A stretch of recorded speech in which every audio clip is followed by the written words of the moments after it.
এইবার ঘরে বসেই কক্সবাজারের বার্মিজ আচারের ফ্লেভার নিব।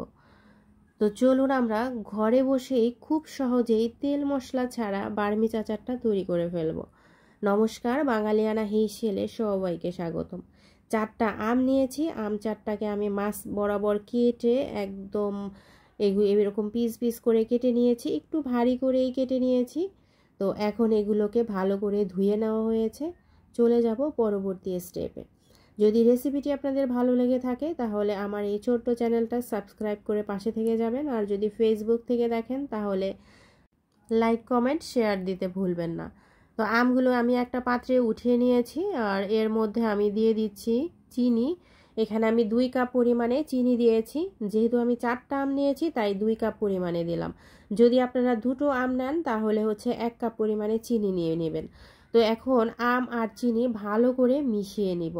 তো অনেকক্ষণ মিশানোর পরে এটাকে রেস্টে রেখে দিব প্রায় 2 ঘন্টার জন্য। তো আমি এটাকে মাখানো হয়ে গেলে আমি এটা ঢাকনা দিয়ে রেখে দিব। এখন ফিরে আসলাম 2 ঘন্টা পর।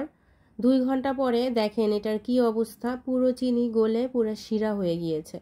আর শিরাটা খেতে অসাধারণ, একদম টক মিষ্টি। এই যে দেখেন কতটা পরিমাণে শিরা হয়ে গিয়েছে। তো এখন এটাকে আমি জাল দিব, চুলাটা ধরিয়ে দিব আর অল্প আঁচে আমি এটাকে জাল দিতে থাকবো, কারণ আমটাও সিদ্ধ হবে আর আস্তে আস্তে শিরাটা আমের ভিতরে যাবে, যার জন্য আস্তে জাল দিব। আর এটা যেহেতু এখানে কোনো জল ব্যবহার করা হচ্ছে না, বেশ কিছুদিন এটা রেখে আপনারা খেতে পারবেন। তো এটা আস্তে আস্তে সিদ্ধ হোক আর শিরাটাও টেনে যাক। আর এইদিকে আমি একটা মশলা তৈরি করে নিচ্ছি। আর যেই মশলাটা সবার ঘরেই আছে, এটা 5 ফোড়ন আর সাথে আমি 4টা শুকনা মরিচ নিয়ে নিলাম।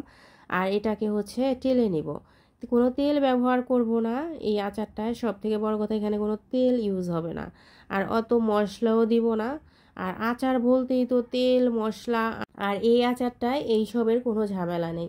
তা আমি গেলা পাটায় পিষে নিয়েছি। এই যে দেখেন বেশি কিন্তু গুঁড়ো করি নেই, জাস্ট 2টা ডলা দিয়েছি। তো এখন এদিকে অনেকটাই সিদ্ধ হয়ে গিয়েছে আর কালারও কিন্তু চেঞ্জ হয়েছে। এখানে কিছুই ব্যবহার করিনি আমি। এখন একটু পরিমাণ মতো লবণ দিয়ে দিচ্ছি আর অল্প একটু পরিমাণে হলুদ দিয়ে দিচ্ছি। এখন এইটাকে আর একটু জাল দিব। যতক্ষণ না পর্যন্ত শিরাটা না টেনে যায় ততক্ষণ এটাকে জাল দিতে থাকবো। এরপরে সেই ভাজা মশলাটা আমি এর উপরে দিয়ে দিচ্ছি।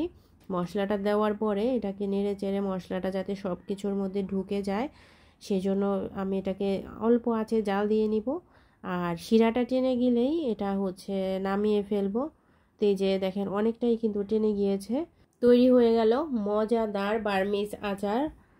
তো কতটা সহজভাবে একদম ঝটপট তৈরি করে নেওয়া যায় তেল মশলা ছাড়া। তো কেমন লেগেছে অবশ্যই কমেন্টে জানাবেন। আজকে এই পর্যন্তই।